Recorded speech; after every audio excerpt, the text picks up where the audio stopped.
ਲੜੀਵਾਰ ਗੁਰ ਇਤਿਹਾਸ ਦੀ ਕਥਾ ਚੱਲ ਰਹੀ ਹੈ। ਸ੍ਰੀ ਗੁਰੂ ਗੋਬਿੰਦ ਸਿੰਘ ਸਾਹਿਬ ਜੀ ਮਹਾਰਾਜ ਆਨੰਦਪੁਰ ਸਾਹਿਬ ਵਿਖੇ ਬਿਰਾਜਮਾਨ ਹਨ। ਖਾਲਸੇ ਨੇ ਬ੍ਰਹਮ ਵਿਚਾਰ ਦੇ ਬਹੁਤ ਡੂੰਘੇ ਕੁਝ ਪ੍ਰਸ਼ਨ ਉਹਨਾਂ ਦੇ ਬਾਰੇ ਵਿਚਾਰ ਕਰਨ ਵਾਸਤੇ ਸਤਿਗੁਰੂ ਜੀ ਨੂੰ ਬੇਨਤੀ ਕੀਤੀ।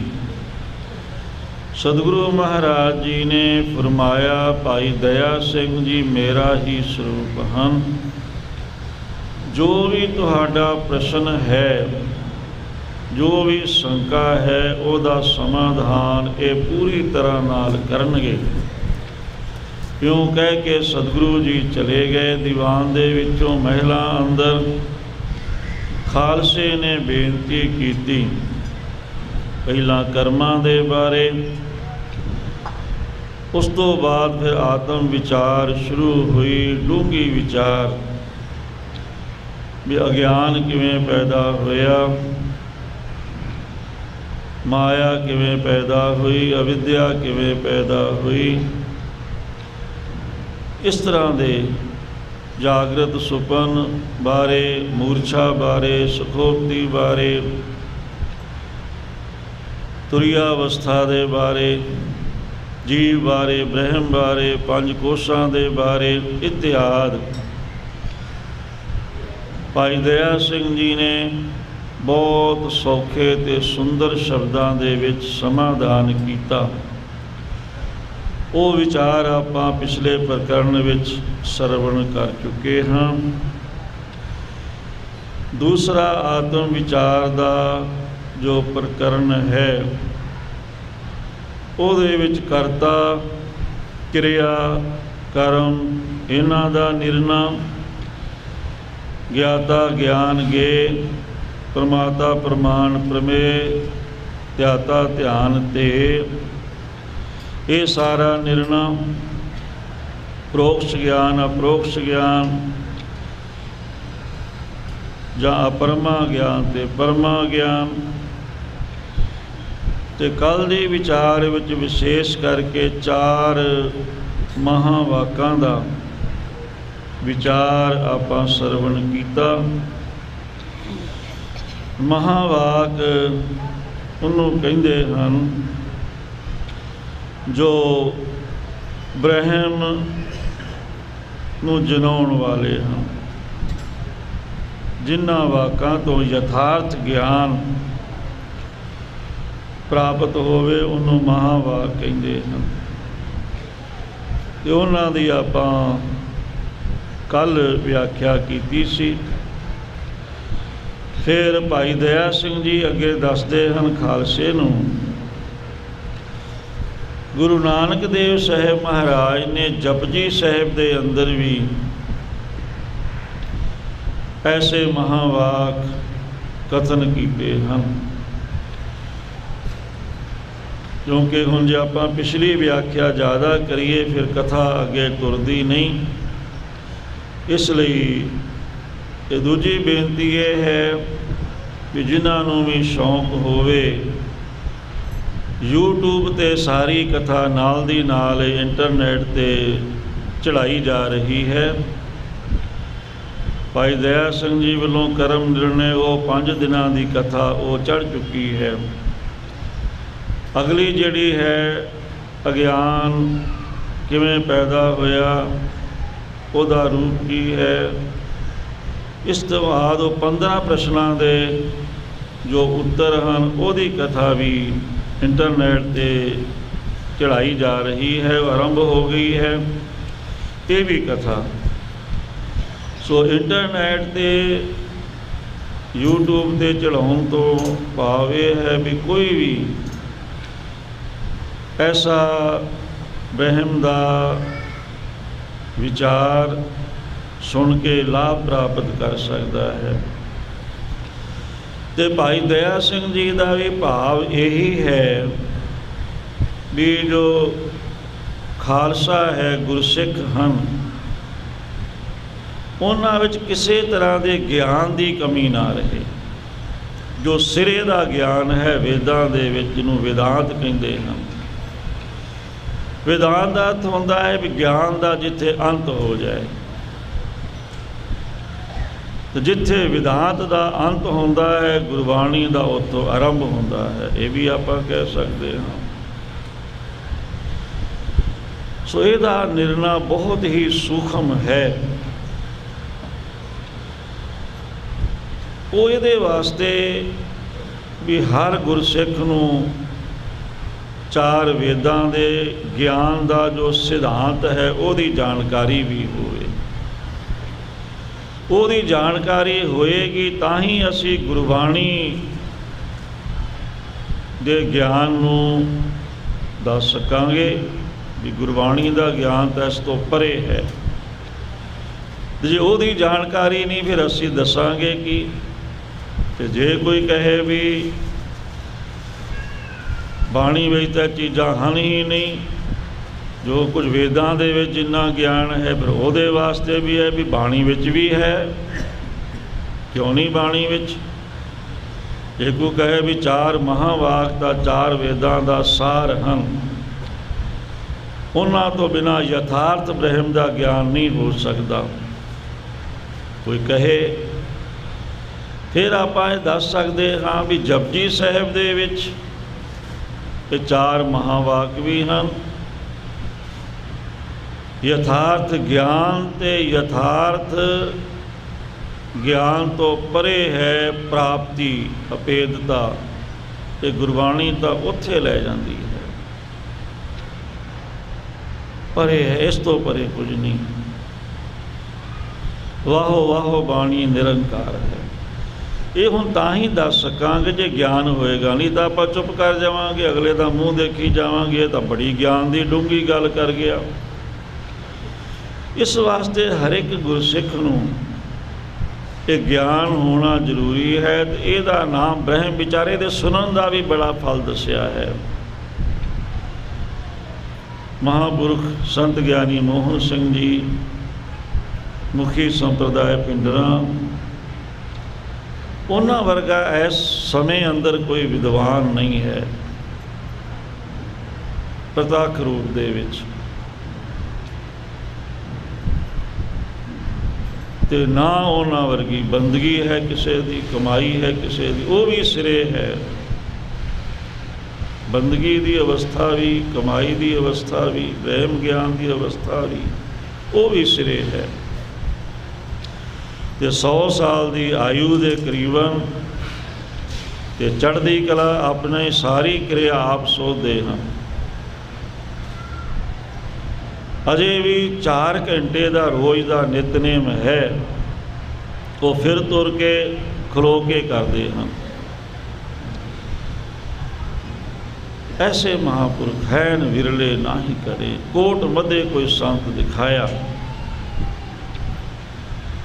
ਉਹਨਾਂ ਦੀ ਅਸੀਸ ਹੈ, ਉਹਨਾਂ ਦੀ ਬਖਸ਼ਿਸ਼ ਹੈ। ਸੋ ਉਹ ਮਹਾਂਪੁਰਖ ਵੀ ਇਹ ਕਥਾ ਜਦੋਂ ਸੁਣਾਉਂਦੇ ਸਨ, ਉਹ ਕਥਾ ਸੁਣਨ ਵਾਲਿਆਂ ਵਿੱਚੋਂ ਇਸ ਵਕਤ ਸਾਡੇ ਕੋਲੇ ਸੰਤ ਬਾਬਾ ਭਾਗ ਸਿੰਘ ਜੀ ਭਰੋਵਾਲ, ਉਹ ਸਾਡੇ ਵਿੱਚ ਬੈਠੇ ਹਨ ਸੰਗਤ ਵਿੱਚ, ਜਿਨ੍ਹਾਂ ਨੂੰ ਦਸ਼ਮੇਸ਼ ਪਿਤਾ ਨੇ ਮਿਹਰ ਕਰਕੇ ਸ਼ਤਾਬਦੀ ਸਮੇਂ ਜੋ ਵੱਡੇ ਲੰਗਰ ਲੱਗਣੇ ਹਨ 4-5, ਉਹਨਾਂ ਵਿੱਚ ਇੱਕ ਲੰਗਰ ਦੀ ਸੇਵਾ ਪ੍ਰਬੰਧਕਾਂ ਨੇ ਉਹਨਾਂ ਨੂੰ ਦੇ ਦਿੱਤੀ ਹੈ। ਤੇ ਉਹਨਾਂ ਦੇ ਨਾਲ ਸੰਤ ਗਿਆਨੀ ਗੁਰਬਚਨ ਸਿੰਘ ਜੀ ਖਾਲਸਾ ਪਿੰਡਰਾਂ ਵਾਲੇ, ਉਹਨਾਂ ਦੇ ਪੋਤਰੇ ਸੰਤ ਗਿਆਨੀ ਅਵਤਾਰ ਸਿੰਘ ਜੀ ਬਾਈ ਜੀ, ਉਹਨਾਂ ਦਾ ਨਾਲ ਇਹਨਾਂ ਦੇ ਪੂਰਾ ਸਹਿਯੋਗ ਹੋਏਗਾ। ਤੇ ਦਾਸ ਦੇ ਗੁਰੂ ਭਾਈ ਵੀ ਹਨ। ਅਸੀਂ ਇਕੱਠੇ ਹੀ ਸੰਤ ਗਿਆਨੀ ਮੋਹਨ ਸਿੰਘ ਜੀ ਗੁਰਾਂ ਦੇ ਕੋਲ ਜਥੇ ਵਿੱਚ ਰਹੇ, ਇਹ ਸੁਭਾਗ ਪ੍ਰਾਪਤ ਹੋਇਆ। ਸੁਰੋਹ ਵਿਚਾਰ, ਉਹ ਮਹਾਂਪੁਰਖ ਜੋ ਇਹ ਵਿਚਾਰ ਹੈ, ਇਹ ਬੜੇ ਸੋਹਣੇ ਢੰਗ ਦੇ ਨਾਲ ਸਰਵਣ ਕਰਾਇਆ ਕਰਦੇ ਸਨ। ਆਮ ਕਰਕੇ ਜੋ ਵਿਦਵਾਨ ਹਨ ਉਹ ਇਹ ਵਿਚਾਰ ਨੂੰ ਛੱਡ ਜਾਂਦੇ ਹਨ, ਰੋਹ ਵਿਚਾਰ, ਪਰ ਉਹਨਾਂ ਦੀ ਬਖਸ਼ਿਸ਼ ਰਹਿਮਤ ਹੋ ਰਹੀ ਹੈ। ਇਹ ਬ੍ਰਹਮ ਉਹ ਇਹ ਪੰਕਤੀ ਜ਼ਰੂਰ ਪੜ੍ਹਦੇ ਸਨ, ਇਹੋ ਬ੍ਰਹਮ ਵਿਚਾਰ ਵਿਚਾਰੈ ਕੋਏ, ਨਾਨਕ ਤਾਕੀ ਪਰਮਗਤ ਹੋਏ। ਗੁਰਬਾਣੀ ਦੀ ਪੰਕਤੀ ਵੀ ਇਹ ਬ੍ਰਹਮ ਵਿਚਾਰ ਹੈ। ਜਿਹੜਾ ਇਹ ਵਿਚਾਰ ਨੂੰ ਵਿਚਾਰੇਗਾ, ਸੁਣੇਗਾ, ਉਹ ਪਰਮ ਗਤੀ ਨੂੰ ਪ੍ਰਾਪਤ ਹੋਏਗਾ। ਸੁਣਨ ਦਾ ਬੜਾ ਮਹੱਤਵ ਹੈ।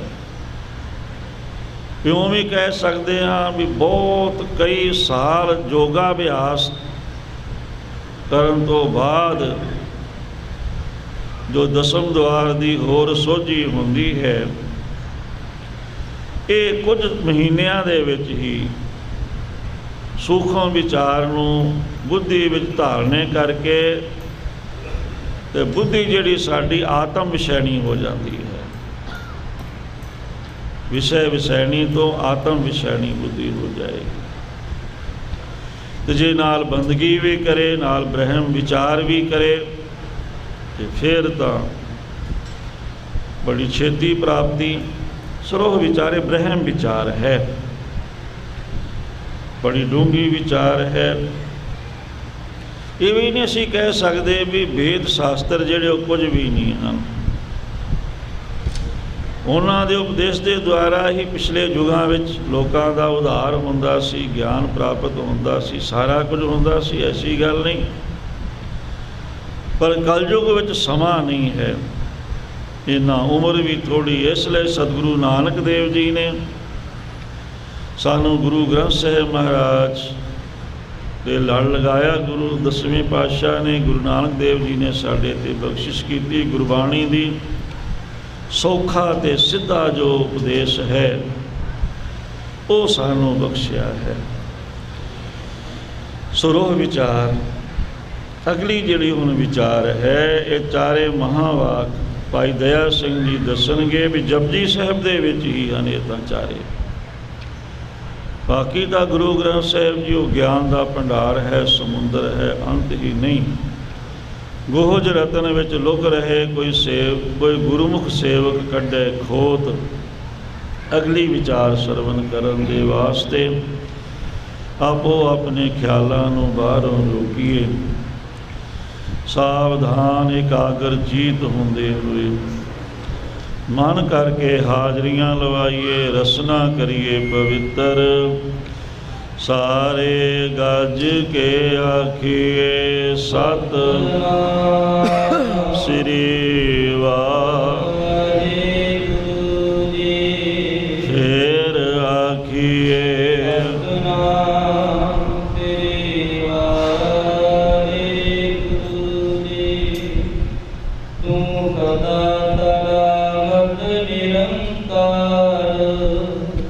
ਸੋ ਇਹ ਸਤਿਗੁਰੂ ਨਾਨਕ ਦੇਵ ਸਾਹਿਬ ਜੀ ਮਹਾਰਾਜ ਨੇ ਹੁਣ ਇਹਦਾ ਅਨਵੇਂ ਕਰਕੇ, ਕਿਉਂਕਿ ਵੇਦਾਂ ਦੇ 4 ਮਹਾਵਾਕਾਂ ਚੋਂ ਜੋ ਸ਼ਾਮ ਵੇਦ ਦਾ ਹੈ ਮਹਾਵਾਕ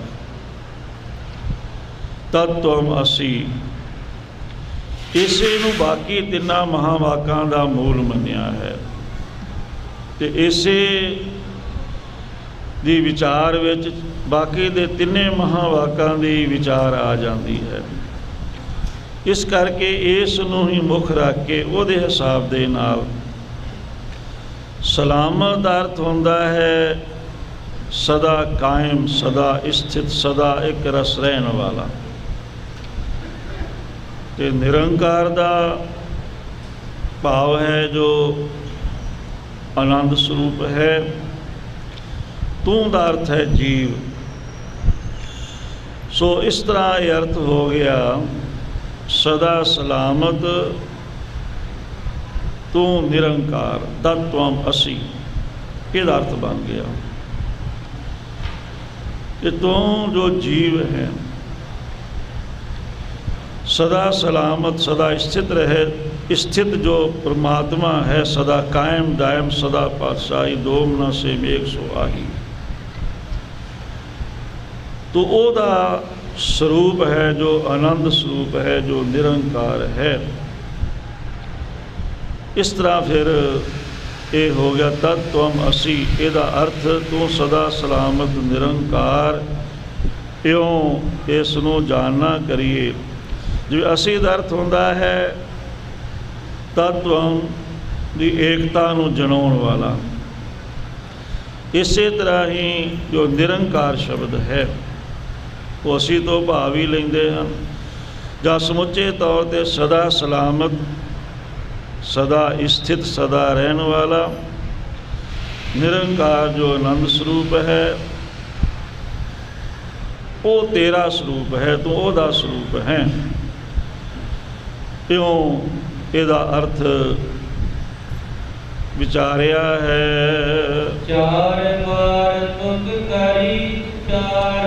ਚਾਰ ਵਾਰੀ ਇਹ ਤੁਕਾਂ ਸਤਿਗੁਰੂ ਜੀ ਨੇ ਉਚਾਰਨ ਕੀਤੀਆਂ ਹਨ।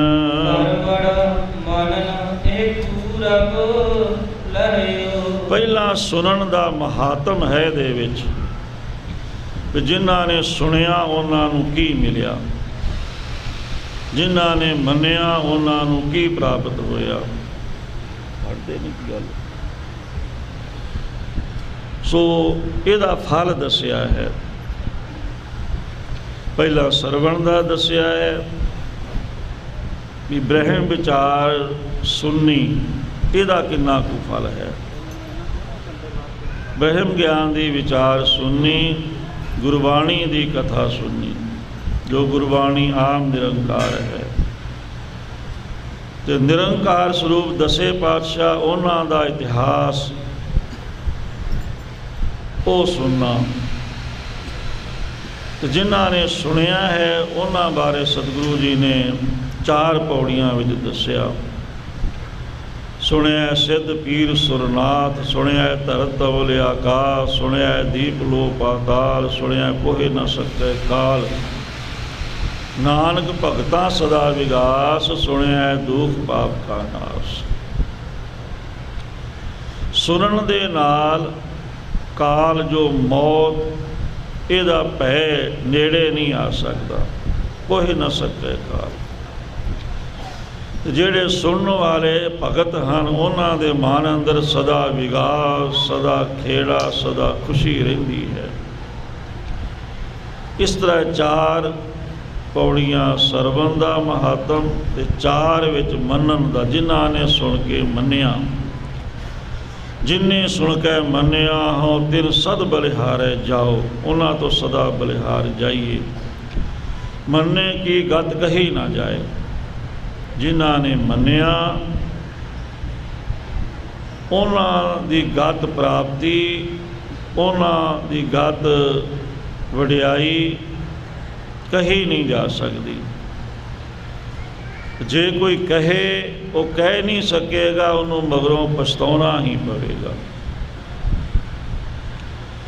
ਤੇ ਮੰਨਣ ਦੇ ਨਾਲ ਫਿਰ ਮੰਨੈ ਸੁਰਤ ਹੋਵੇ ਮਨ ਬੁੱਧ, ਮੰਨੈ ਸਗਲ ਭਵਨ ਕੀ ਸੁਧ, ਮੰਨੈ ਮੋਹ ਚੋਟਾ ਨਾ ਖਾਏ, ਮੰਨੈ ਜਮ ਕੈ ਸਾਥ ਨਾ ਜਾਏ। ਇਹ ਸਾਰਾ ਮੰਨਣ ਦਾ ਮਹੱਤਵ ਹੈ ਵੀ ਜਮਾਂ ਦੇ ਨਾਲ ਉਹ ਨਹੀਂ ਜਾਏਗਾ, ਉਹਦੇ ਮੂੰਹ ਤੇ ਜਮਾਂ ਦੀ ਮਾਰ ਨਹੀਂ ਪਵੇਗੀ।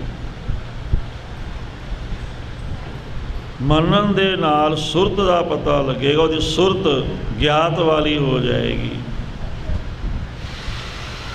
ਮਨ ਤੇ ਬੁੱਧੀ ਦਾ ਪਤਾ ਲੱਗੇਗਾ, ਅੰਦਰੋਂ ਸੋਝੀ ਆਏਗੀ ਜਿਨ੍ਹਾਂ ਨੇ ਮੰਨਿਆ ਹੈ। ਇਹ ਮੰਨਣ ਦਾ ਮਹੱਤਵ 4 ਪੌੜੀਆਂ ਵਿੱਚ ਸੰਖੇਪ ਦੇ ਨਾਲ ਆਪਾਂ ਵਿਚਾਰ ਕਰ ਰਹੇ ਹਾਂ। ਟੱਕਰੀ ਅਰਥਾਂ ਦੀ ਉਹ ਸਮਝ ਲਓ ਭਾਵੇਂ। ਸੋ ਇਹ 2 ਪੌੜੀਆਂ ਪਹਿਲਾਂ 4 ਸਰਵਣ ਦੀਆਂ, 4 ਮੰਨਣ ਦੀਆਂ ਹਨ। 5 ਪ੍ਰਵਾਨ ਨਿਧਿਆਸਨ ਕਰਿਓ। ਅਤੇ 5 ਪ੍ਰਵਾਨ ਵਾਲੀ ਜਿਹੜੀ ਪੌੜੀ ਹੈ ਇਹਦੇ ਵਿੱਚ ਨਿਧਿਆਸਨ ਹੈ।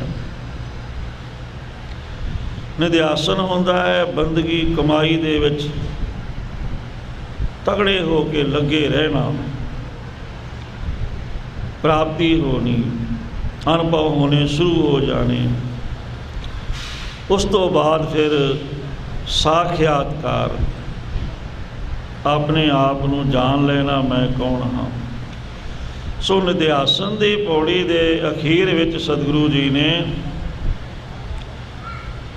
ਜੋ ਤੁਧ ਭਾਵੈ ਸਾਈ ਪਰਿਕਾਰ, ਤੂੰ ਸਦਾ ਸਲਾਮਤ ਨਿਰੰਕਾਰ। ਇਹ ਸਾਖਿਆਤਕਾਰ ਉੱਪਰ ਸਤਿਗੁਰੂ ਮਹਾਰਾਜ ਜੀ ਨੇ ਉਚਾਰਨ ਕੀਤਾ ਹੈ। ਇਹੋ ਮਹਾਵਾਕ ਮੰਨ ਲਓ ਤੁਸੀਂ, ਪਰ ਹੈ ਤਾਂ ਇਹ ਮਹਾਵਾਕਾਂ ਤੋਂ ਪਰੇ ਦੀ ਗੱਲ। ਮਹਾਵਾਕ ਜਿਹੜੇ ਹਨ ਉਹ ਯਥਾਰਥ ਗਿਆਨ ਕਰਾਉਂਦੇ ਹਨ, ਤੇ ਗਿਆਨ ਜਿਹੜਾ ਹੈ ਉਹ ਕੇਵਲ ਬੁੱਧੀ ਦੇ ਦੁਆਰਾ, ਆਤਮ ਸ਼ੈਣੀ ਬੁੱਧੀ ਦੇ ਦੁਆਰਾ ਹੁੰਦਾ ਹੈ। ਗਿਆਨ ਬੁੱਧੀ ਦਾ ਵਿਸ਼ਾ ਹੈ। ਤੇ ਸਤਿਗੁਰੂ ਜੀ ਨੇ ਜੋ ਇਹ ਕਿਹਾ ਹੈ ਵੀ ਇਹ ਸਾਖਿਆਤਕਾਰ ਉੱਪਰ ਹੈ, ਪ੍ਰਾਪਤੀ ਹੋ ਜਾਣੀ, ਪਤਾ ਲੱਗ ਜਾਣਾ, ਆਪਣੇ ਆਪ ਨੂੰ ਜਾਣ ਲੈਣਾ, ਉਹ ਬ੍ਰਹਮ ਦਾ ਪ੍ਰਗਟ ਹੋ ਜਾਣਾ, ਸਾਖਿਆਤਕਾਰ ਹੋ ਜਾਣਾ, ਇਹ ਉਦੋਂ ਵੀ ਵੱਡੀ ਗੱਲ ਹੈ, ਉਦੋਂ ਵੀ ਉੱਚੀ ਗੱਲ ਹੈ, ਵਿਚਾਰ ਹੈ। ਇਉਂ ਭਾਈ ਦਇਆ ਸਿੰਘ ਜੀ ਦੱਸ ਰਹੇ ਹਨ, ਇਹ 4 ਵਾਰੀ ਜੋ ਤੁਕਾਂ ਹਨ, ਤੂੰ ਸਦਾ ਸਲਾਮਤ ਨਿਰੰਕਾਰ, ਇਹ ਸਾਖਿਆਤਕਾਰ ਉੱਪਰ ਕਹੀਆਂ ਹਨ। ਕਿਉਂ ਤੁਸੀਂ ਜੇ ਕਹੋ ਵੀ ਮਹਾਵਾਕ ਨਹੀਂ ਹਨ, ਤੇ ਫਿਰ ਇਹ ਨਿਰਣਾ ਕਰ ਲਓ ਵੀ ਇਹ ਮਹਾਵਾਕ ਮੰਨ ਲਓ, ਪਰ ਹੈ ਤਾਂ ਮਹਾਵਾਕਾਂ ਤੋਂ ਪਰੇ ਦੀ ਗੱਲ।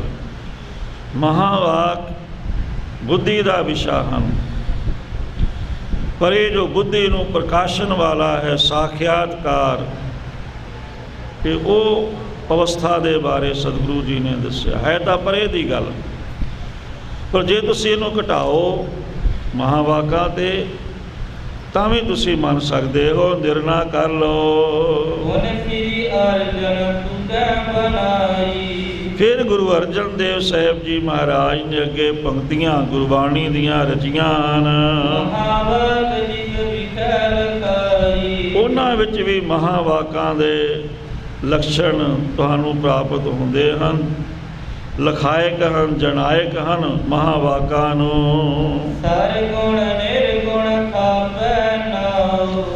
ਸੋ ਸਤਿਗੁਰੂ ਜੀ ਨੇ ਫਰਮਾਇਆ ਹੈ, ਉਹ ਪ੍ਰਮਾਤਮਾ ਨੇ ਆਪੇ ਹੀ ਆਪਦਾ ਨਾਂ ਰੱਖਿਆ ਹੈ। ਸਰਗੁਣ, ਸਾਰੇ ਗੁਣਾਂ ਦੇ ਸਹਿਤ ਈਸ਼ਵਰ।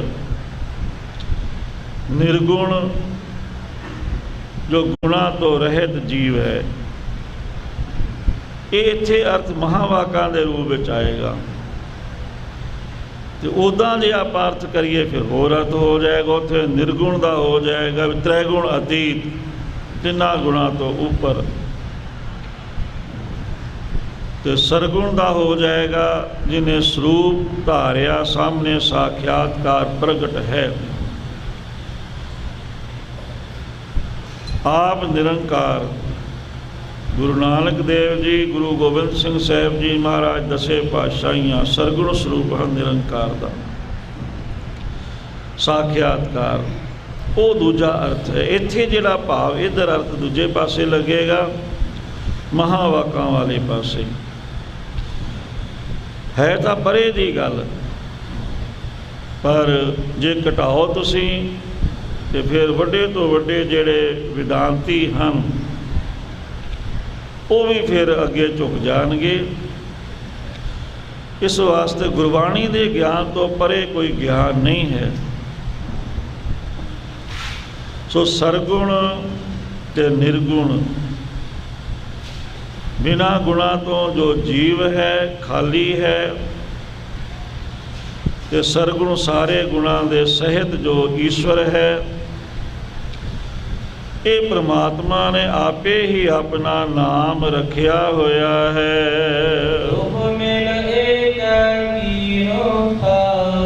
ਸੋ ਦੋਹਾਂ ਦਾ ਟਿਕਾਣਾ ਇੱਕ ਆਤਮਾ ਹੀ ਹੈ। ਸਰਗੁਣ ਦਾ ਵੀ, ਨਿਰਗੁਣ ਦਾ ਵੀ, ਜੀਵ ਦਾ ਵੀ, ਬ੍ਰਹਮ ਦਾ, ਈਸ਼ਵਰ ਦਾ ਵੀ, ਦੋਹਾਂ ਦਾ ਟਿਕਾਣਾ ਇੱਕ ਆਤਮਾ ਹੀ ਹੈ।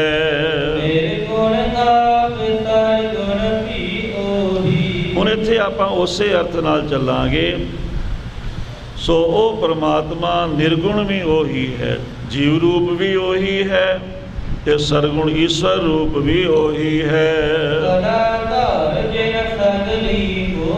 ਜਿਸ ਨੇ ਆਪਣੀ ਕਲਾ, ਆਪਣੀ ਤਾਕਤ, ਆਪਣੀ ਸ਼ਕਤੀ ਧਾਰੀ ਹੋਈ, ਕਾਇਮ ਕੀਤੀ ਹੋਈ ਹੈ ਤੇ ਸਾਰੀ ਸ੍ਰਿਸ਼ਟੀ ਨੂੰ, ਸਾਰਿਆਂ ਨੂੰ ਜਿਹਨੇ ਆਪਣੇ ਵੱਲ ਆਕਰਸ਼ਿਤ ਕੀਤਾ ਹੋਇਆ ਹੈ, ਆਪਣੇ ਵਿੱਚ ਖਿੱਚਿਆ ਹੋਇਆ, ਪਕੜਿਆ ਹੋਇਆ ਹੈ।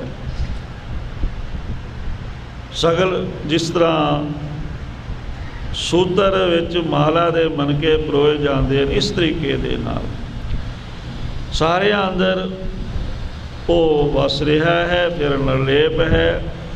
ਦਾ ਸਿੱਧਾ ਆਖਰੀ ਅਰਥ ਇਹ ਹੈ ਵੀ ਸਾਰੀ ਸ੍ਰਿਸ਼ਟੀ ਜਿਸ ਨੇ ਮੋਹੀ ਹੋਈ, ਆਕਰਸ਼ਿਤ ਕੀਤੀ ਹੋਈ ਹੈ ਆਪਣੇ ਵੱਲ, ਉਸ ਤੋਂ ਬਿਨਾਂ ਕੋਈ ਕੁਝ ਨਹੀਂ ਕਰ ਸਕਦਾ।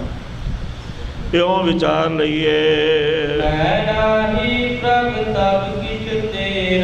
ਸੋ ਪਹਿਲੇ ਬੇਨਤੀ ਹੈ ਵੀ ਹੇ ਵਾਹਿਗੁਰੂ, ਮੇਰੀ ਕੋਈ ਤਾਕਤ ਨਹੀਂ, ਕੋਈ ਪਾਇਆ ਨਹੀਂ, ਕੋਈ ਤਾਕਤ ਨਹੀਂ, ਕੋਈ ਸ਼ਕਤੀ ਨਹੀਂ। ਜੋ ਕੁਝ ਹੈ ਸਭ ਤੇਰਾ ਹੀ ਹੈ। ਇਹ ਗਿਆਨ ਵੀ ਤਾਂ ਤੇਰਾ ਬਖਸ਼ਿਆ ਹੋਇਆ, ਬੁੱਧੀ ਨੂੰ ਪ੍ਰਕਾਸ਼ਨ ਵਾਲਾ ਵੀ ਤਾਂ ਤੂੰ ਹੀ ਹੈ, ਸੋਝੀ ਦੇਣ ਵਾਲਾ ਵੀ ਤੂੰ ਹੀ ਹੈ, ਸਾਰੇ ਗੁਣਾਂ ਨੂੰ, ਸਾਰੀਆਂ ਵਿਦਿਆਵਾਂ ਨੂੰ ਬਖਸ਼ਣ ਵਾਲਾ ਵੀ ਤੂੰ ਹੀ ਹੈ। ਜੇ ਤੇਰੀ ਮਿਹਰ ਨਾ ਹੋਵੇ ਤੇ ਫਿਰ ਇੱਕ ਖਿਣ ਦੇ ਵਿੱਚ ਜੇ ਕੋਈ ਮਾੜਾ ਮੋਟਾ ਇੱਧਰ ਉੱਧਰ ਦਿਮਾਗ ਹੋ ਜਾਏ, ਸਭ ਕੁਝ ਗਿਆ, ਕੁਝ ਨਹੀਂ ਰਹਿੰਦਾ। ਇਹ ਸਭ ਤੇਰੀਆਂ ਦਾਤਾਂ ਹਨ। ਇਸ ਕਰਕੇ ਇਹ ਪ੍ਰਮਾਤਮਾ, ਮੈਂ ਕੁਝ ਵੀ ਨਹੀਂ ਹਾਂ, ਸਭ ਕੁਝ ਤੇਰਾ ਹੀ ਬਖਸ਼ਿਆ ਹੋਇਆ ਹੈ।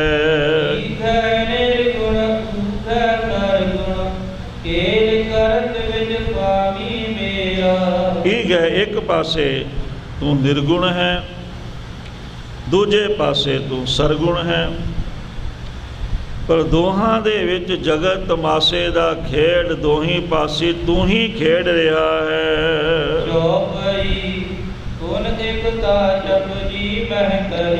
ਫਿਰ ਜਪਜੀ ਵਿੱਚ ਏਕਤਾ ਦਾ ਵੀ ਸਤਿਗੁਰੂ ਜੀ ਨੇ ਵਰਣਨ ਕੀਤਾ। ਉਹ ਵੀ ਕਵੀ ਭਾਈ ਦਇਆ ਸਿੰਘ ਜੀ ਕਹਿੰਦੇ ਵੀ ਮੈਂ ਸੁਣਾਉਂਦਾ ਹਾਂ। ਏਕਤਾ, ਅਭੇਦਤਾ ਦਾ ਜ਼ਿਕਰ ਵੀ ਜਪਜੀ ਸਾਹਿਬ ਅੰਦਰ ਹੈ, ਜੋ ਇਹ ਮਹਾਵਾਕਾਂ ਤੋਂ ਉੱਪਰ ਦੀ ਗੱਲ ਹੈ, ਅਭੇਦਤਾ ਵਾਲੀ। ਸੋ ਜੀਵ ਤੇ ਈਸ਼ਵਰ ਇਹ ਦੋਹੇ ਬ੍ਰਹਮ ਦਾ ਸਰੂਪ ਹਨ। ਮਤਲਬ ਇਹ ਹੈ ਵੀ ਜੀਵ ਅਤੇ ਈਸ਼ਵਰ ਵਿੱਚ ਚੇਤਨ ਇੱਕੋ ਆਨੰਦ ਸਰੂਪ ਹੀ ਹੈ। ਜੇ ਆਪਾਂ ਹੁਣ ਵਿਆਖਿਆ ਕਰੀਏ ਵੀ ਜੀਵ ਪੁਣਾ ਵੱਖਰਾ ਕਰ ਦਿਓ, ਈਸ਼ਵਰ ਦਾ ਈਸ਼ਵਰ ਪੁਣਾ ਪਾਸੇ ਕਰ ਦਿਓ, ਤੇ ਅੰਦਰ ਆਤਮਾ ਚੇਤਨ ਉਹ ਇੱਕ ਹੀ ਹੈ। ਇਉਂ ਵਰਣਨ ਕੀਤਾ ਹੈ। ਸੋ ਸਤਿਗੁਰੂ ਨਾਨਕ ਦੇਵ ਜੀ ਨੇ ਇਹ ਸਭ ਤਰ੍ਹਾਂ ਕਰਕੇ ਅਭੇਦਤਾ ਦਾ ਵਰਣਨ ਕੀਤਾ ਹੈ। ਸਤਿਗੁਰੂ ਜੀ ਨੇ ਅਭੇਦਤਾ ਦੀ ਬਖਸ਼ਿਸ਼ ਕੀਤੀ। ਇਹਦੀ ਉਪਮਾ ਨਹੀਂ ਹੈ ਕਿਸੇ ਨਾਲ, ਉਪਮਾ ਤੋਂ ਰਹਿਤ ਹੈ। ਇਹ ਜੋ ਅਭੇਦਤਾ ਦੀ ਵਿਚਾਰ ਹੈ,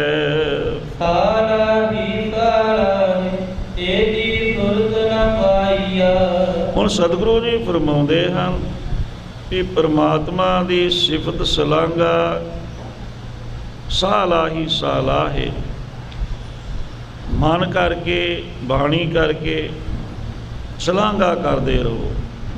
ਕਿੰਨਾ ਚਿਰ ਕਰੋ? ਏਤੀ ਸੁਰਤ ਨਾ ਪਾਈਆ,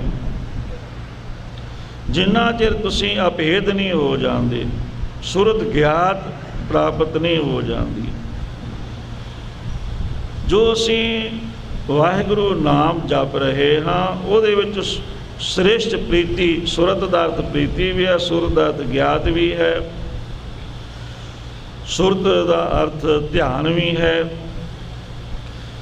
ਸੋ ਇਤਨਾ ਉਹਦੀ ਸ਼ਲਾਘਾ ਸਿਫਤ ਕਰਦੇ ਰਹੋ, ਕਰਦੇ ਰਹੋ। ਅੱਗੇ ਪ੍ਰਮਾਣ ਦੇ ਕੇ ਬਚਨ ਨੂੰ ਸਪਸ਼ਟ ਕਰਨਗੇ ਸਤਿਗੁਰੂ ਜੀ, ਜਿੰਨਾ ਚਿਰ ਭੇਦਤਾ ਨਾ ਹੋ ਜਾਏ।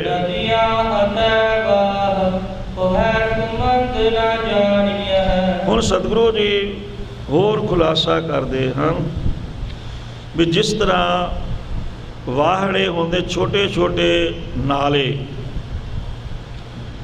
ਉਹ ਜਾ ਕੇ ਨਦੀਆਂ ਵਿੱਚ ਪੈ ਜਾਂਦੇ ਹਨ, ਅਤੇ ਨਦੀ ਜਿਹੜੀ ਹੈ ਉਹ ਸਮੁੰਦਰ ਵਿੱਚ ਜਾਂਦੀ ਹੈ। ਸੋ ਨਾਲੇ ਨਦੀਆਂ ਦੇ ਵਿੱਚ ਉਹਨਾਂ ਚਿਰ ਚੱਲਦੇ ਰਹਿੰਦੇ ਜਿੰਨਾ ਚਿਰ ਉਹ ਨਦੀ ਦੇ ਨਾਲ ਉਹਨਾਂ ਦਾ ਸੰਪਰਕ ਨਹੀਂ ਹੋ ਜਾਂਦਾ, ਅਤੇ ਨਦੀ ਵੀ ਚੱਲਦੀ ਰਹਿੰਦੀ ਹੈ ਉਹਨਾਂ ਚਿਰ ਜਿੰਨਾ ਚਿਰ ਉਹ ਸਮੁੰਦਰ ਦੇ ਨਾਲ ਇੱਕਮਿਕ ਨਹੀਂ ਹੋ ਜਾਂਦੀ। ਅਤੇ ਜਦੋਂ ਸਮੁੰਦਰ ਵਿੱਚ ਦੋਹੇ ਵਾਹੜੇ ਅਤੇ ਨਦੀਆਂ ਮਿਲ ਗਏ, ਫਿਰ ਸਮੁੰਦਰ ਦਾ ਰੂਪ ਹੀ ਹੋ ਜਾਂਦੇ ਹਨ। ਜਿਉਂ ਜਲ ਮਹਿ ਜਲ ਪੈਸ ਨਾ ਨਿਕਸੈ, ਤਿਉਂ ਢੁਰ ਮਿਲਿਓ ਜੁਲਾਹੋ, ਭਗਤ ਕਬੀਰ ਜੀ ਕਹਿੰਦੇ ਹਨ। ਜਿਵੇਂ ਪਾਣੀ ਵਿੱਚ ਪਾਣੀ ਮਿਲਾ ਦਿਓ ਦੁਬਾਰਾ, ਉਹ ਪਾਣੀ ਨੂੰ ਤੁਸੀਂ ਬਾਹਰ ਨਹੀਂ ਕੱਢ ਸਕਦੇ ਜਿਹੜਾ ਤੁਸੀਂ ਵਿੱਚ ਮਿਲਾਇਆ ਪਾਣੀ ਦੇ ਵਿੱਚ ਇੱਕਮਿਕ ਹੋ ਜਾਂਦਾ ਹੈ, ਉਹ ਫਿਰ ਕੋਈ ਜਾਣਿਆ ਨਹੀਂ ਜਾਂਦਾ। ਇਹ ਸਤਿਗੁਰੂ ਜੀ ਨੇ ਬਹੁਤ ਉੱਚੀ ਜੋ ਵਿਚਾਰ ਹੈ ਇਹ ਦਰਸਾਈ ਹੈ। ਚੌਪਈ ਸਦਾ ਸਲਾਮਤ ਤਤ ਪਦ ਜਾਨ। ਹੁਣ ਕਵੀ ਸੰਤੋਖ ਸਿੰਘ ਜੀ ਲਿਖ ਰਹੇ ਹਨ ਅਤੇ ਭਾਈ ਦਇਆ ਸਿੰਘ ਜੀ ਇਹ ਵਿਚਾਰ ਸੰਗਤਾਂ ਨੂੰ, ਖਾਲਸੇ ਨੂੰ ਸੁਣਾ ਰਹੇ ਹਨ। ਹੁਣ ਉਹ ਆਪਦੇ ਢੰਗ ਦੇ ਨਾਲ ਅਰਥ ਕਰਨਗੇ ਸਾਰੀਆਂ ਪੰਕਤੀਆਂ ਦੇ। ਉਹ ਅਰਥ ਆਪਾਂ ਸਰਵਣ ਕਰੀਏ। ਜੋ ਸਲਾਮਤ ਹੈ, ਸਦਾ ਸਲਾਮਤ, ਇਹ ਤਤ ਪਦ ਹੈ। ਸਾਮ ਵੇਦ ਦਾ ਜੋ ਪਦ ਹੈ, ਤਤ ਤਵਮ ਅਸੀਂ।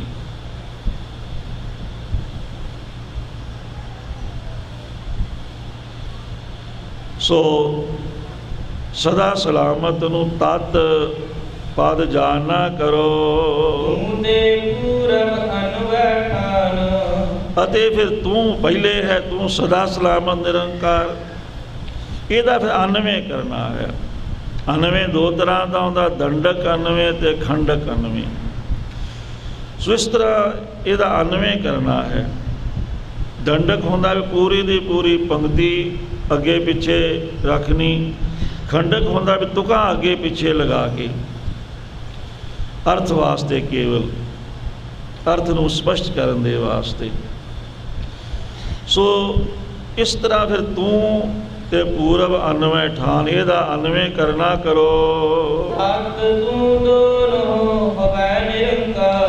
ਹੁਣ ਸਦਾ ਸਲਾਮਤ ਤੂੰ ਨਿਰੰਕਾਰ, ਇਹ ਬਣ ਜਾਏਗਾ ਅਨਵੇਂ ਕਰਕੇ। ਸਦਾ ਸਲਾਮਤ ਤਤ ਪਦ ਹੈ, ਅਤੇ ਤੂੰ ਤੇ ਨਿਰੰਕਾਰ ਇਹ ਜੋ ਸ਼ਬਦ ਹਨ।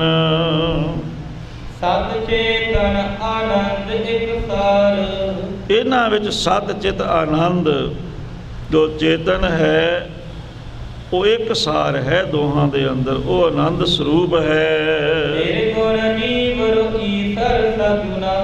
ਹੁਣ ਜਿਵੇਂ ਆਪਾਂ ਪਹਿਲਾਂ ਵਿਚਾਰ ਕੀਤੀ ਸੀ ਉਹੀ ਅਰਥ ਹਨ ਵੀ ਜੀਵ ਨਿਰਗੁਣ ਹੈ, ਇਹਦੇ ਵਿੱਚ ਕੋਈ ਗੁਣ ਨਹੀਂ ਹੈ।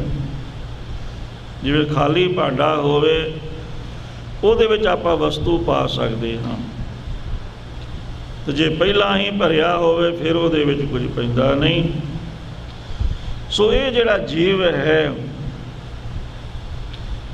ਇਹ ਜੇ ਆਪਣੇ ਆਪ ਦਾ ਉਧਾਰ ਚਾਹੇ, ਭਲਾ ਚਾਹੇ, ਤਾਂ ਚੰਗੇ ਗੁਣਾਂ ਨੂੰ ਅੰਦਰ ਧਾਰਨ ਕਰ ਸਕਦਾ ਹੈ। ਗੁਣਾ ਕਾ ਹੋਵੇ ਵਾਸੁਲਾ ਕਰ ਵਾਸ ਲਈ ਜੈ। ਸੋ ਇੱਥੇ ਜੋ ਹੈ ਅਖਰੀ ਅਰਥ ਆਪਾਂ ਕਰ ਰਹੇ, ਨਿਰਗੁਣ ਜੀਵ ਹੈ, ਸਰਗੁਣ ਈਸ਼ਵਰ ਹੈ। ਚੇਤਨ ਕਲਾ ਦੋਹਨ ਸਭ ਭਲਾ। ਸੋ ਦੋਹਾਂ ਦੇ ਅੰਦਰ ਜੋ ਚੇਤਨ ਕਲਾ ਹੈ ਇੱਕੋ ਜਿਹੀ ਵਰਣਨ ਕੀਤੀ ਹੈ। ਸੋ ਨਦੀਆਂ ਈਸ਼ਰ ਰੂਪ ਮੰਨ ਲਓ, ਅਤੇ ਜਿਹੜੇ ਵਾਹੜੇ ਹਨ, ਨਾਲੇ ਹਨ, ਉਹਨਾਂ ਨੂੰ ਜੀਵ ਰੂਪ ਮੰਨੋ। ਪਰ ਜਦੋਂ ਸਮੁੰਦਰ ਵਿੱਚ ਪੈ ਗਏ ਉਦੋਂ ਫਿਰ ਜਲ ਦਾ ਰੂਪ ਹੀ ਜਲ ਕਾ ਜਲ ਹੁਆ ਰਾਮ। ਫਿਰ ਜਲ ਦਾ ਸਰੂਪ ਉਹੀ ਰੂਪ ਹੋ ਗਏ, ਸਮੁੰਦਰ ਦਾ ਰੂਪ ਸਮੁੰਦਰ ਹੀ ਹੋ ਗਏ। ਤੇ ਆਦਿਕ ਲਿਓ ਅਰਥ ਵਿਚਾਰ। ਭਾਈ ਦਇਆ ਸਿੰਘ ਜੀ ਕਹਿੰਦੇ ਖਾਲਸਾ ਜੀ, ਇਸ ਤੋਂ ਆਦ ਇਹਨਾਂ ਅਰਥਾਂ ਦੀ ਵਿਚਾਰ ਕਰੋ। ਵਧੈ ਗ੍ਰੰਥ ਜੇ ਕਰੋ ਵਿਸਥਾਰ। ਜੇ ਹੁਣ ਵਿਸਥਾਰ ਕਰੀਏ ਤੇ ਗ੍ਰੰਥ ਇਹ ਜਿਹੜਾ ਹੈ ਬਹੁਤ ਜ਼ਿਆਦਾ ਵੱਧ ਜਾਏਗਾ, ਬਹੁਤ ਜ਼ਿਆਦਾ ਵਿਆਖਿਆ ਹੈ, ਇਹਦਾ ਅੰਤ ਨਹੀਂ ਹੈ ਕੋਈ, ਪਰੇ ਤੋਂ ਪਰੇ ਹੈ। ਕਿਉਂ? ਜੇ ਵਿਸਥਾਰ ਕਰਾਂਗੇ ਤਾਂ ਗ੍ਰੰਥ ਬਹੁਤ ਵੱਧ ਜਾਏਗਾ। ਸੂਖਮ ਵਿਦ ਮੈਂ ਸਤਲ ਜਨਾਈ। ਆ ਸੂਖਮ ਵਿਧੀ ਦੇ ਨਾਲ, ਸੰਖੇਪ ਦੇ ਨਾਲ ਇਹ ਸਾਰੀ ਗੱਲ ਸਮਝਾ ਦਿੱਤੀ ਹੈ। ਮਹਾਵਾਕ ਇਮਦਰੇ ਦਿਖਾਈ। ਇਸ ਤਰ੍ਹਾਂ ਇਹ ਮਹਾਵਾਕ ਤੁਹਾਨੂੰ ਦਿਖਾ ਦਿੱਤੇ, 4 ਵੇਦਾਂ ਦੇ 4 ਮਹਾਵਾਕ ਇਹ ਤੁਹਾਨੂੰ ਦਿਖਾ ਦਿੱਤੇ ਹਨ। ਸ੍ਰੀ ਗ੍ਰੰਥ ਸਾਹਿਬ ਮੈਂ ਔਰ। ਤੇ ਸ੍ਰੀ ਗੁਰੂ ਗ੍ਰੰਥ ਸਾਹਿਬ ਮਹਾਰਾਜ ਅੰਦਰ ਤਾਂ ਹਰ ਸ਼ਬਦ ਹੀ, ਹਰ ਤੁਕ ਹੀ ਮਹਾਵਾਕ ਹੈ ਆਪਣੇ ਆਪ ਵਿੱਚ, ਤੇ ਮਹਾਵਾਕ ਤੋਂ ਪਰੇ ਹੈ। ਜਿਹੜੇ ਗਿਆਨੀ ਹਨ, ਆਤਮ ਵਿਸ਼ੈਣੀ ਬੁੱਧੀ ਵਾਲੇ, ਉਹਨਾਂ ਵਾਸਤੇ ਤਾਂ ਗਿਆਨ ਪਰੇ ਤੋਂ ਪਰੇ ਹੈ। ਮਹਾਵਾਕ ਯਥਾਰਥ ਗਿਆਨ ਪਰੇ ਤੋਂ ਪਰੇ ਹੈ ਗੁਰਬਾਣੀ ਅੰਦਰ। ਤੇ ਜਿਹੜੇ ਬੰਦਗੀ ਵਾਲੇ ਹਨ, ਉਹਨਾਂ ਵਾਸਤੇ ਉਹ ਪ੍ਰਾਪਤੀ ਦਾ ਜੋ ਆਨੰਦ ਹੈ, ਉਹ ਜੋ ਅਨੁਭਵ ਹੈ, ਉਹ ਵੀ ਪਰੇ ਤੋਂ ਪਰੇ ਹੈ। ਕਿਉਂ ਕਹਿ ਰਹੇ ਹਨ ਗੁਰੂ ਗ੍ਰੰਥ ਸਾਹਿਬ ਮਹਾਰਾਜ ਦੇ ਅੰਦਰ ਏਕ ਅਭੇਦ ਕਹਿਓ ਬਹੁਤ ਠੋਰ। ਬਹੁਤ ਥਾਂ ਤੇ ਇੱਕ ਵਿੱਚ ਅਭੇਦਤਾ ਦੀ ਵਿਚਾਰ ਕਹੀ ਹੈ। ਵਕ ਵਕ ਜੇ ਅਰਥ ਵਿਚਾਰ ਹੈ। ਆ ਜਿਹੜੇ ਸਿਆਣੇ ਹਨ ਉਹ ਇਹਨਾਂ ਅਰਥਾਂ ਦੀ ਵਿਚਾਰ ਕਰ ਲੈਂਦੇ ਹਨ। ਗੁਰਬਾਣੀ ਦੇ ਅਰਥ ਡੂੰਘੇ ਤੋਂ ਡੂੰਘੇ, ਪਰੇ ਤੋਂ ਪਰੇ ਤੇ ਸੌਖੇ ਤੋਂ ਸੌਖੇ ਹਨ। ਮਹਾਵਾਕ ਇਸ ਵਿੱਚ ਨਿਰਧਾਰ ਹੈ। ਇਸ ਤਰ੍ਹਾਂ ਇਹ ਮਹਾਵਾਕਾਂ ਦਾ ਨਿਰਣਾ ਹੋ ਗਿਆ, 4 ਮਹਾਵਾਕਾਂ ਦਾ। ਸਵਈਆ ਛੰਦ ਨਹਿ ਬਿਨਾਤ ਤੁਕ ਤੁਕ ਧਰਮਵੰਤ। ਸੋ ਪ੍ਰਕਿਰਤਿਕ ਵਾਕ, ਹੁਣ 4 ਮਹਾਵਾਕਾਂ ਤੋਂ ਵੱਖਰਾ ਪ੍ਰਕਿਰਤਿਕ ਵਾਕ ਹੈ। ਹੁਣ ਪ੍ਰਕਿਰਤੀ ਆਪਾਂ ਕਹਿੰਦੇ ਹਨ ਜੋ ਰਚਨਾ ਹੈ ਪ੍ਰਮਾਤਮਾ ਦੀ, ਜਿੰਨੀ ਵੀ ਇਹ ਪ੍ਰਕਿਰਤੀ ਹੈ, ਜੋ ਕੁਝ ਵੀ ਸੰਸਾਰ ਹੈ, ਸੂਖਮ ਸਥੂਲ, ਇਹ ਸਾਰਾ ਪ੍ਰਕਿਰਤੀ ਉਹਦੀ ਰਚਨਾ ਹੈ। ਇਹਦਾ ਹੁਣ ਪਹਿਲਾ ਪ੍ਰਕਿਰਤਿਕ ਵਾਕ ਦਾ ਪਹਿਲਾ ਜਿਹੜਾ ਅਰਥ ਹੈ ਉਹ ਇਹ ਹੋਏਗਾ ਕਿ ਪ੍ਰਕਿਰਤੀ ਉਸ ਪਰਮਾਤਮਾ ਤੋਂ ਹੈ, ਤੇ ਪ੍ਰਕਿਰਤੀ ਨੂੰ ਸੱਤਾ ਵੀ ਉਹੀ ਦੇ ਰਿਹਾ ਹੈ, ਤੇ ਫਿਰ ਉਹ ਨਿਰਲੇਪ ਵੀ ਹੈ। ਇਹ ਪ੍ਰਕਿਰਤਿਕ ਵਾਕ ਦਾ ਪਹਿਲਾ ਅਰਥ ਹੋ ਗਿਆ। ਹੁਣ ਇੱਥੇ ਜਿਹੜਾ ਅਰਥ ਅੱਗੇ ਹੁਣ ਵਿਆਖਿਆ ਜਿਹੜੀ ਕਰਨਗੇ ਉਹ ਦੂਜੇ ਅਰਥ ਦੀ ਹੈ। ਦੂਜਾ ਅਰਥ ਹੈ ਪ੍ਰਕਿਰਤੀ ਦਾ, ਪ੍ਰਕਿਰਤਿਕ ਵਾਕ ਦਾ, ਵੀ ਬ੍ਰਹਮ ਗਿਆਨੀ ਦੀ ਇੱਕ ਰਸ ਸੁਭਾਵਕ ਅਡੋਲ ਅਵਸਥਾ ਦੀ ਜੋ ਸਥਿਤੀ ਹੈ, ਉਸ ਦਾ ਕਥਨ ਜਿਨ੍ਹਾਂ ਵਾਕਾਂ ਕਰਕੇ ਹੋਵੇ ਉਸ ਨੂੰ ਪ੍ਰਕਿਰਤਿਕ ਵਾਕ ਕਹਿੰਦੇ ਹਨ। ਇਹ ਦੂਜਾ ਅਰਥ ਹੈ। ਤੀਜਾ ਅੱਗੇ ਭਾਈ ਦਇਆ ਸਿੰਘ ਜੀ ਅਖੀਰ ਵਿੱਚ ਕਹਿਣਗੇ। ਇਸ ਤੋਂ ਬਾਅਦ ਤੀਜਾ ਅਰਥ ਪ੍ਰਕਿਰਤਿਕ ਵਾਕ ਦਾ ਕੀ ਹੈ। ਇੱਥੇ ਹੁਣ ਜਿਹੜਾ ਅੱਗੇ ਦੱਸਣ ਲੱਗੇ ਹਨ ਇਹ ਹੈ ਵੀ ਜਦੋਂ ਬ੍ਰਹਮ ਗਿਆਨ ਪ੍ਰਾਪਤ ਹੋ ਜਾਏ, ਉਹ ਆਨੰਦ ਪ੍ਰਾਪਤ ਹੋ ਜਾਏ, ਉਹ ਅਭੇਦਤਾ ਪ੍ਰਾਪਤ ਹੋ ਜਾਵੇ, ਸਮੁੰਦਰ ਵਿੱਚ ਮਿਲ ਕੇ ਸਮੁੰਦਰ ਦਾ ਰੂਪ ਹੋਣ ਤੋਂ ਬਾਅਦ ਉਦੋਂ ਫਿਰ ਉਹ ਬ੍ਰਹਮ ਗਿਆਨੀ ਦੀ ਕੀ ਸਥਿਤੀ ਹੁੰਦੀ ਹੈ ਉਹਦਾ ਵਰਣਨ ਜਿਨ੍ਹਾਂ ਵਾਕਾਂ ਦੁਆਰਾ ਹੋਵੇ। ਉਦੋਂ ਬ੍ਰਹਮ ਗਿਆਨੀ ਕੀ ਮਹਿਸੂਸ ਕਰਦਾ ਹੈ, ਕੀ ਸਥਿਤੀ ਹੁੰਦੀ ਬ੍ਰਹਮ ਗਿਆਨ ਦੀ ਪ੍ਰਾਪਤੀ ਤੋਂ ਬਾਅਦ। ਸੋ ਉਹਦਾ ਵਰਣਨ ਜਿਹਦੇ ਵਿੱਚ ਹੋਵੇ, ਕਥਨ ਜਿਹਦੇ ਵਿੱਚ ਹੋਵੇ, ਉਹਨੂੰ ਪ੍ਰਕਿਰਤਿਕ ਵਾਕ ਕਹਿੰਦੇ ਹਨ। ਹੁਣ ਦੱਸਦੇ ਹਨ ਵੀ ਉੱਥੇ ਫਿਰ ਕੀ ਹੁੰਦਾ ਹੈ।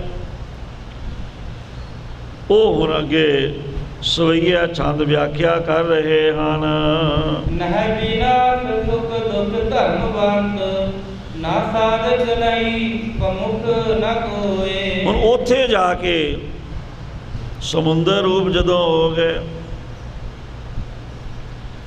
ਬ੍ਰਹਮ ਗਿਆਨ ਦੀ ਅਵਸਥਾ, ਉਹ ਆਤਮਿਕ ਅਡੋਲਤਾ, ਉਹ ਸਥਿਤੀ ਜਿਹੜੀ ਹੈ, ਉਹ ਜੋ ਪ੍ਰਾਪਤੀ ਦੀ ਸਥਿਤੀ ਕਹਿ ਦਿਓ, ਉਹ ਜਿਹੜੀ ਹੈ, ਉਹਦੇ ਵਿੱਚ ਕੀ ਹੁੰਦਾ ਹੈ? ਫਿਰ ਉੱਥੇ ਜਾ ਕੇ ਫਿਰ ਕੀ ਮਹਿਸੂਸ ਕਰਦਾ ਹੈ ਬ੍ਰਹਮ ਗਿਆਨੀ? ਉਦੋਂ ਫਿਰ ਬ੍ਰਹਮ ਗਿਆਨੀ ਇਉਂ ਮਹਿਸੂਸ ਕਰਦਾ ਹੈ, ਬ੍ਰਹਮ ਗਿਆਨੀ ਤਾਂ ਇਹ ਤਾਂ ਹੈ ਨਹੀਂ ਵੀ ਰਿਹਾ ਹੀ ਕੱਖ ਨਹੀਂ, ਹੈ ਤਾਂ ਸਾਰਾ ਕੁਝ। ਇੱਥੇ ਕਹਿ ਰਹੇ ਕਿ ਉਹਦੇ ਅੰਤਰਕਰਨ ਵੀ ਨਹੀਂ ਹੈ, ਉਹਦਾ ਮਾਂ ਪਿਓ ਵੀ ਨਹੀਂ, ਉਹਦਾ ਕੋਈ ਕੁਛ ਵੀ ਨਹੀਂ। ਪਰ ਜੇ ਮਾਂ ਪਿਓ ਨਹੀਂ ਤਾਂ ਜੰਮਿਆ ਕਿੱਥੋਂ? ਜੇ ਅੰਤःਕਰਨ ਨਹੀਂ ਤਾਂ ਟਿਕਿਆ ਕਿੱਥੇ? ਬ੍ਰਹਮ ਗਿਆਨ ਦਾ ਪ੍ਰਕਾਸ਼ ਕਿੱਥੇ ਹੋਇਆ ਜੇ ਅੰਤःਕਰਨ ਹੀ ਨਹੀਂ ਹੈ ਤਾਂ? ਪਰ ਉਹਦੀ ਅਵਸਥਾ ਐਸੀ ਹੁੰਦੀ ਹੈ ਸਾਰਾ ਕੁਝ, ਉਹ ਅਵਸਥਾ ਦਾ ਵਰਣਨ ਹੈ। ਜੇ ਆਪਾਂ ਉਸ ਦਾ ਅਰਥ ਕਰ ਜਾਈਏ ਤਾਂ ਪੱਲੇ ਹੀ ਨਹੀਂ ਕੱਜ ਪਏਗਾ ਵੀ ਇਹ ਕੀ ਗੱਲ ਹੋਇਆ, ਵੀ ਉੱਥੇ ਤਾਂ ਕੁਝ ਹੈ ਹੀ ਨਹੀਂ, ਨਾ ਉੱਥੇ ਅੰਤःਕਰਨ ਹੈ, ਨਾ ਉੱਥੇ ਮਾਂ ਪਿਓ ਹੈ, ਨਾ ਉੱਥੇ ਗਿਆਨ ਹੈ, ਨਾ ਉੱਥੇ ਕੁਝ ਵੀ ਨਹੀਂ ਹੈ। ਤੇ ਕੁਝ ਵੀ ਨਹੀਂ ਤੇ ਫਿਰ ਹੋਇਆ ਕਿ ਉਹ ਕੁਝ ਵੀ ਨਹੀਂ ਹੋਇਆ, ਉਹ ਵੀ ਕੁਝ ਨਹੀਂ ਹੋਇਆ। ਫਿਰ ਜਦੋਂ ਕੁਝ ਵੀ ਨਹੀਂ ਤੇ ਫਿਰ ਕੁਝ ਵੀ ਨਹੀਂ, ਫਿਰ ਤਾਂ ਆਪਾਂ ਇਹ ਕਹਾਂਗੇ ਵੀ ਜੇ ਕੁਝ ਹੈ ਹੀ ਨਹੀਂ, ਅੰਤःਕਰਨ ਨਹੀਂ ਹੈ, ਕੋਈ ਮਾਂ ਪਿਓ ਨਹੀਂ, ਕੋਈ ਗਿਆਨ ਨਹੀਂ, ਕੋਈ ਕੁਝ ਨਹੀਂ, ਤੇ ਫਿਰ ਉਹ ਤਾਂ ਕੁਝ ਹੈ ਹੀ ਨਹੀਂ। ਫਿਰ ਉਹ ਸੋ ਇਹਦਾ ਵਿਚਾਰ ਇਹ ਹੈ ਵੀ ਉਹਦੀ ਜੋ ਅਵਸਥਾ ਹੈ, ਉਹਦੀ ਸਥਿਤੀ ਜਿਹੜੀ ਹੈ ਬ੍ਰਹਮ ਗਿਆਨ ਦੀ, ਉੱਥੇ ਫਿਰ ਇਹਨਾਂ ਕਿਸੇ ਚੀਜ਼ਾਂ ਦੀ ਲੋੜ ਨਹੀਂ ਰਹਿੰਦੀ, ਇਹਨਾਂ ਦੀ ਵੈਲਿਊ ਕੋਈ ਨਹੀਂ ਰਹਿੰਦੀ ਹਨ ਇਹ ਸਾਰੀਆਂ। ਹੁਣ ਵੇਦਾਂ ਵਿੱਚ ਤਾਂ ਸਾਰੇ ਕਿਹਾ ਵੀ ਸੰਸਾਰ ਮਿਥਿਆ ਹੈ, ਤੇ ਗੁਰਬਾਣੀ ਵਿੱਚ ਵੀ ਕਿਹਾ ਹੈ ਮਿਥਿਆ ਸਾਧੋ ਤਰ ਮਿਥਿਆ ਜਾਣੋ। ਪਰ ਗੁਰਬਾਣੀ ਨੇ ਕਿਹਾ ਹੈ ਵੀ ਯਾ ਭੀਤਰ ਜੋ ਰਾਮ ਬਸਤ ਹੈ, ਸਾਚੋ ਤਾਹੇ ਪਛਾਨੋ। ਸੰਸਾਰ ਮਿਥਿਆ ਤਾਂ ਹੈ, ਪਰ ਇਹਦੇ ਵਿੱਚ ਜੋ ਪਰਮਾਤਮਾ ਵਸ ਰਿਹਾ ਹੈ ਉਹਨੂੰ ਸੱਚਾ ਜਾਣੋ। ਤੇ ਵਿਦਾਂਤੀ ਕਹਿੰਦੇ ਵੀ ਸੰਸਾਰ ਤੀਨੋਂ ਕਾਲ ਹੈ ਹੀ ਨਹੀਂ, ਨਾ ਪਹਿਲੇ ਸੀ, ਨਾ ਹੁਣ ਹੈ, ਨਾ ਅੱਗੇ ਨੂੰ ਹੋਏਗਾ। ਜੇ ਹੈ ਹੀ ਨਹੀਂ ਤੇ ਆ ਕਿੱਥੋਂ ਆ ਗਿਆ? ਫਿਰ ਆਪਾਂ ਬੈਠੇ, ਤੇਰਾ ਸਰੀਰ ਕਿੱਥੋਂ ਪੈਦਾ ਹੋ ਗਿਆ? ਜੇ ਤੂੰ ਕਹਿੰਦਾ ਤੀਨੋਂ ਕਾਲ ਹੈ ਹੀ ਨਹੀਂ, ਤੂੰ ਕਿੱਥੋਂ ਆ ਗਿਆ? ਫਿਰ ਤੂੰ ਬੈਠਾ ਬੋਲਦਾ ਕਿਵੇਂ ਪਿਆ ਹੈ? ਉਹ ਨਿਰਣਾ ਨਹੀਂ ਕਰਦੇ, ਉਹ ਅੱਧ ਕਚਰਾ ਜਾ ਗਿਆਨ ਛੱਡ ਕੇ ਤੇ ਅੱਗੇ ਭੱਜ ਜਾਂਦੇ ਹਨ। ਉਹ ਜਗਿਆਸੂ ਵਿਚਾਰਾ ਭਰਮ ਦੇ ਵਿੱਚ ਹੀ ਪਿਆ ਰਹਿੰਦਾ ਹੈ। ਇਸੇ ਕਰਕੇ ਤਾਂ ਭਾਈ ਦਇਆ ਸਿੰਘ ਜੀ ਨੂੰ ਖਾਲਸੇ ਨੇ ਬੇਨਤੀ ਕੀਤੀ, ਬੜੇ ਬੜੇ ਵਿਦਾਂਤੀ ਵਿਦਵਾਨਾਂ ਨੇ, ਵੀ ਦੱਸੋ ਮਹਾਰਾਜ ਇਹਦਾ ਨਿਰਣਾ ਦੱਸੋ। ਇੱਥੇ ਹੁਣ ਸਪਸ਼ਟ ਫਿਰ ਕਰ ਦਈਏ ਵੀ ਜੋ ਬ੍ਰਹਮ ਗਿਆਨ ਦੀ ਅਵਸਥਾ ਦੀ ਸਥਿਤੀ ਹੈ, ਉਹਦਾ ਕਥਨ ਜਿਨ੍ਹਾਂ ਵਾਕਾਂ ਦੇ ਦੁਆਰਾ ਹੋਵੇ ਉਹਨਾਂ ਨੂੰ ਪ੍ਰਕਿਰਤਿਕ ਵਾਕ ਕਹਿੰਦੇ ਹਨ। ਇੱਥੇ ਜਿਹੜੇ ਹੈ ਕਥਨ ਤਾਂ ਹੈ, ਪਰ ਇਹਦੇ ਵਿੱਚ ਪੂਰਾ ਸਪਸ਼ਟ ਨਹੀਂ ਹੈ। ਪਰ ਸਤਿਗੁਰੂ ਜੀ ਦੀ ਸੋਝੀ ਦੇ ਦੁਆਰਾ ਆਪਾਂ ਵਿਚਾਰ ਕਰ ਰਹੇ ਹਾਂ, ਹੈ ਸਾਰਾ ਕੁਝ, ਪਰ ਉਸ ਅਵਸਥਾ ਵਿੱਚ ਇਹਨਾਂ ਤੋਂ ਨਿਰਲੇਪ ਹੋ ਜਾਂਦਾ ਹੈ। ਹੁਣ ਇਹ ਤਾਂ ਨਹੀਂ ਵੀ ਜੇ ਅਵਸਥਾ ਪ੍ਰਾਪਤ ਹੋ ਗਈ ਤੇ ਉਹਦਾ ਫੁਰਨਾ ਹੀ ਨਹੀਂ ਹੁੰਦਾ, ਸੋਚਦਾ ਹੀ ਨਹੀਂ ਕੁਛ, ਬੁੱਧੀ ਵੀ ਹੁੰਦੀ ਹੈ, ਸੋਚ ਵੀ ਹੁੰਦੀ ਹੈ। ਐਸੀ ਜਿਹੜੀ ਅਵਸਥਾ ਹੈ, ਆਪਾਂ ਇਉਂ ਕਹਿ ਲਈਏ ਉਸ ਅਵਸਥਾ ਵਿੱਚ ਕਿਸੇ ਤਰ੍ਹਾਂ ਦੀ ਪਕੜ ਨਹੀਂ ਰਹਿ ਜਾਂਦੀ, ਖਿੱਚ ਨਹੀਂ ਰਹਿ ਜਾਂਦੀ, ਉਹ ਸਰੀਰ ਤੋਂ ਪਰੇ ਹੋ ਜਾਂਦਾ ਹੈ, ਸਰੀਰ ਦਾ ਮੋਹ ਨਹੀਂ ਰਹਿ ਜਾਂਦਾ, ਤੇ ਸਰੀਰ ਦੇ ਮੋਹ ਤਿਆਗਣ ਵਿੱਚ ਸਾਰਾ ਕੁਝ ਹੀ ਆ ਜਾਂਦਾ ਹੈ। ਹੁਣ ਇੱਥੇ ਆਪਾਂ ਵਿਚਾਰ ਕਰਦੇ ਹਾਂ ਵੀ ਇੱਕ ਮਹਾਤਮਾ ਬੁੱਧ ਨੂੰ ਇੱਥੇ ਬ੍ਰਹਮ ਗਿਆਨ ਹੋਇਆ, ਪੂਰੀ ਦੁਨੀਆ ਉਹਦੇ ਮਗਰ ਭੱਜੀ ਫਿਰਦੀ ਹੈ, ਤੇ ਗੁਰੂ ਘਰ ਦੇ ਗੁਰਸਿੱਖ ਕਿੰਨੇ ਕੁ ਬ੍ਰਹਮ ਗਿਆਨੀ ਹਨ, ਇਹਦੀ ਵਿਚਾਰ ਵੀ ਮੁਸ਼ਕਿਲ ਹੈ। ਕਿੰਨਿਆਂ ਨੂੰ ਸਤਿਗੁਰੂ ਜੀ ਨੇ ਬ੍ਰਹਮ ਗਿਆਨ ਬਖਸ਼ਿਆ ਹੈ। ਹੁਣ ਬ੍ਰਹਮ ਗਿਆਨ ਦੀ ਅਵਸਥਾ ਹੁੰਦੀ ਹੈ ਵੀ ਸਰੀਰ ਦੇ ਮੋਹ ਤੋਂ ਪਰੇ ਹੋ ਜਾਣਾ।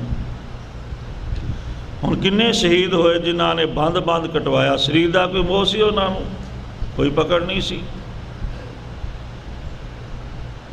ਪਰ ਜਿਹੜੇ ਵਿਦਾਂਤ ਦੇ ਬ੍ਰਹਮ ਗਿਆਨੀ ਹਨ ਉਹਨਾਂ ਨੂੰ ਮਾੜਾ ਜਿਹਾ ਕੋਈ ਦੁੱਖ ਹੋਵੇ ਤੇ ਚੀਕਾਂ ਮਾਰਨ ਲੱਗ ਜਾਂਦੇ ਹਨ। ਪਰ ਐਸੀ ਅਵਸਥਾ ਕਲਗੀਧਰ ਪਾਤਸ਼ਾਹ ਨੇ ਬਖਸ਼ੀ ਆਪਣੇ ਖਾਲਸੇ ਨੂੰ। ਉਹ ਸਾਰਿਆਂ ਦੀ ਅਵਸਥਾ ਬ੍ਰਹਮ ਗਿਆਨ ਦੀ ਪੂਰਨ ਅਵਸਥਾ ਹੈ।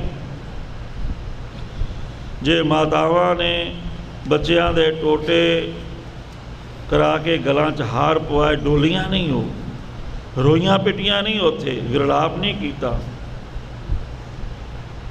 ਉੱਥੇ ਬਸ ਇਹੀ ਸਤਿਗੁਰੂ ਜੀ ਦੀ ਪੰਕਤੀ ਪੜ੍ਹੀ, ਤੇਰਾ ਕੀਆ ਮੀਠਾ ਲਾਗੈ ਹਰ ਨਾਮ ਪਦਾਰਥ ਨਾਨਕ ਮੰਗੈ। ਕਿਉਂਕਿ ਗੁਰੂ ਅਰਜਨ ਦੇਵ ਜੀ ਆਪ ਵਰਤ ਕੇ ਦੱਸ ਗਏ ਸਨ। ਗੁਰੂ ਅਰਜਨ ਪ੍ਰਤੱਖ ਹਰ ਆਪ ਵਰਤ ਕੇ ਦੱਸ ਗਏ ਸਨ। ਫਿਰ ਖਾਲਸੇ ਵੀ ਵਰਤੇ, ਮਾਤਾਵਾਂ ਭੈਣਾਂ ਦੀ ਉਹ ਅਵਸਥਾ ਹੈ, ਉਹ ਅਵਸਥਾ ਨੂੰ ਪਹੁੰਚ ਗਏ ਹੋ।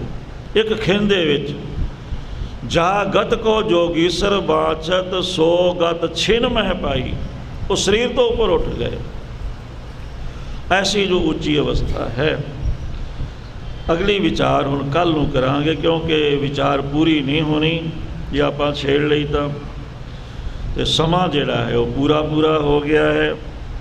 ਇਸ ਵਾਸਤੇ ਜਿਵੇਂ ਜਿਵੇਂ ਦਸਵੇਂ ਪਿਤਾ ਜੀ ਸੋਝੀ ਦਿੰਦੇ ਹਨ, ਭਾਈ ਦਇਆ ਸਿੰਘ ਤੇ ਸਤਿਗੁਰੂ ਜੀ ਨੇ ਬਖਸ਼ਿਸ਼ ਕੀਤੀ ਹੈ, ਤੇ ਭਾਈ ਦਇਆ ਸਿੰਘ ਜੀ ਅੱਗੇ ਬਖਸ਼ਿਸ਼ ਕਰ ਰਹੇ ਬ੍ਰਹਮ ਗਿਆਨੀ ਮਹਾਂਪੁਰਖਾਂ ਦੀ ਅਸੀਸ ਦਾ ਸਦਕਾ ਜਿਵੇਂ ਜਿਵੇਂ ਸਤਿਗੁਰੂ ਜੀ ਸੋਝੀ ਦਿੰਦੇ ਹਨ, ਆਪਾਂ ਇਹ ਜੋ ਬ੍ਰਹਮ ਵਿਚਾਰ ਹੈ ਇਹਦੀ ਵਿਚਾਰ ਸਤਿਗੁਰੂ ਜੀ ਆਪ ਹੀ ਬਖਸ਼ਿਸ਼ ਕਰ ਰਹੇ ਹਨ। ਅਗਲੀ ਵਿਚਾਰ ਕੱਲ੍ਹ ਦੇ ਪ੍ਰਕਰਨ ਅੰਦਰ ਆਓ। 1 ਮਿੰਟ